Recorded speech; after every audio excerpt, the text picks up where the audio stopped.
শরীয়তপুরের নড়িয়া উপজেলায় পদ্মা নদীর তীরে দোকানঘর নির্মাণকে কেন্দ্র করে দুপক্ষের মধ্যে সংঘর্ষ হয়েছে।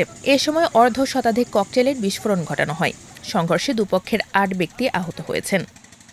২৯ মে রাতে উপজেলার মুলফতগঞ্জ বাজার এলাকায় এ ঘটনা ঘটে। স্থানীয় কেদারপুর এলাকার রাসেল ব্যাপারী ও রাজীব ছৈয়ালের সমর্থকদের মধ্যে এ সংঘর্ষের ঘটনা ঘটেছে বলে জানিয়েছে পুলিশ। নড়িয়া থানা সূত্রে জানা গেছে, উপজেলার মুলফতগঞ্জ এলাকায় পদ্মা নদীর তীরে দোকানঘর নির্মাণ করেছিলেন রাসেল ব্যাপারী নামের এক ব্যক্তি। সেই দোকানঘর নির্মাণে বাধা দেন স্থানীয় রাজীব ছৈয়ালের লোকজন। এ ঘটনা নিয়ে দুই পক্ষের মধ্যে বিরোধ তৈরি হয়।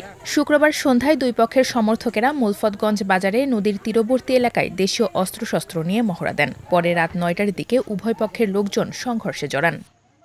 কয়েক দফা সংঘর্ষে ৪০ থেকে ৫০টি ককটেলের বিস্ফোরণ ঘটানো হয়। সংঘর্ষে দুই পক্ষের অন্তত ৮ ব্যক্তি আহত হয়েছেন। তাদের নড়িয়া উপজেলা স্বাস্থ্য কমপ্লেক্সে চিকিৎসা দেওয়া হয়েছে।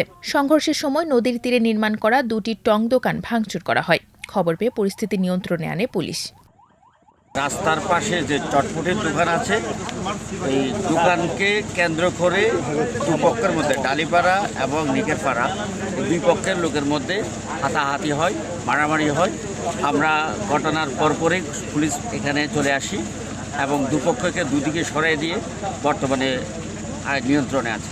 বিষয়ে আমরা জড়িত যারা আছে খতিয়ে দেখছি কারা কারা জড়িত আছে এবং আশেপাশে যে ভিডিও ফুটেজ আছে, ভিডিও ফুটেজ থেকে শনাক্ত করে আমরা অ্যারেস্টের দিকে যাব।